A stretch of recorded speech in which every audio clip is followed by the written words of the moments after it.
धन्यवाद सभापति महोदय। प्रश्न क्रमांक 2834। हाँ बोलिए विधायक जी, प्रश्न कीजिए। जी, सम्मान्य सभापति महोदय, मैं इस सदन में एक अत्यंत महत्वपूर्ण विषय पुरानी पेंशन योजना ओपीएस की बहाली को लेकर अपनी बात रखना चाहती हूँ। यह विषय हमारे प्रदेश के लाखों सरकारी कर्मचारी की भविष्य की सुरक्षा और सामाजिक न्याय से जुड़ा हुआ है। सन 2005 के पश्चात नियुक्त समस्त सरकारी सेवकों को नई पेंशन योजना एनपीएस के अंतर्गत लाया गया। यह योजना बाजार पर आधारित है और इसमें निश्चित ही लाभ की कोई गारंटी नहीं है। दूसरी ओर पुरानी पेंशन योजना कर्मचारियों को आजीवन सुनिश्चित मासिक पेंशन प्रदान करती थी, जो कि उनकी सेवा के वर्षों और अंतिम वेतन पर आधारित होती थी।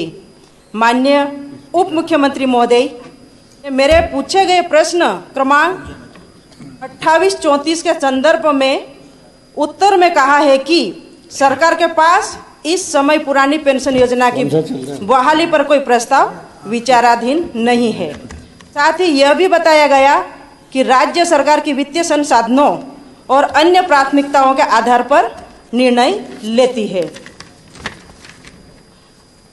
क्या हमारे कर्मचारी, माननीय सभापति महोदय, मैं ये पूछना चाहती हूँ, क्या हमारे कर्मचारी इस देश और राज्य की सेवा में अपना जीवन नहीं लगा रहे हैं?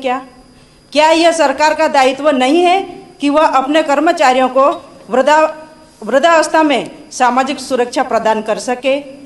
जब राजस्थान, छत्तीसगढ़, पंजाब जैसे राज्य पुरानी पेंशन योजना की बहाली पर कार्य कर रहे, तो मध्य प्रदेश क्यों पीछे है?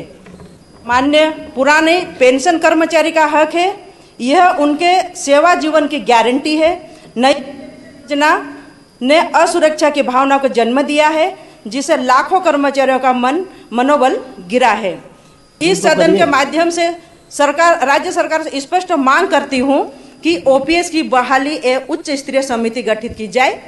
और पूरक प्रश्न मेरा इस प्रकार है कि माननीय मंत्री महोदय, क्या ओल्ड पेंशन लागू की जाएगी या नहीं? माननीय मंत्री जी। माननीय अध्यक्ष महोदय, यह उत्तर में बिल्कुल स्पष्ट है कि वर्तमान में ऐसा कोई प्रस्ताव विचाराधीन नहीं है। विषय है, कर्मचारी से जुड़ा हुआ है, इसमें सरकार को विचार करना चाहिए। और जो एमपीएस में काफी नुकसान कर्मचारियों को हो रहा है, तो ओपीएस लागू होना चाहिए मध्य प्रदेश में, क्योंकि बाकी राज्यों में लागू है। एक कमेटी गठित हो जाए साहब और इनके ऊपर कृपा हो जाए सरकार की।